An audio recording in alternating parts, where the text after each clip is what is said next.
চলো মেয়েদের গ্রামে করতে করতে দিলে তোমার হ্যাঁ হ্যাঁ আর হাতে ভিডিও বেশ করতাম মজা লাগে আর কত দিন পর ভিডিও ভাইরাল হইবে দেখছে কি ক্যাপশন নেই গাড়ি সবাই দেখতেছে আমার এই বোনের আগে করেন আফাসা ও দেখছা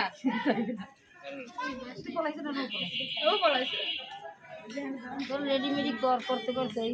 শেষ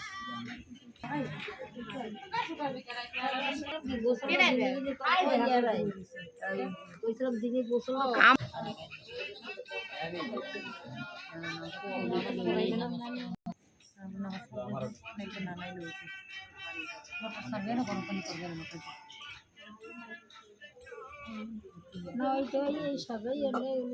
ভান্ডারি তুমি ওই চার দিয়েছো হুম হ্যাঁ হ্যাঁ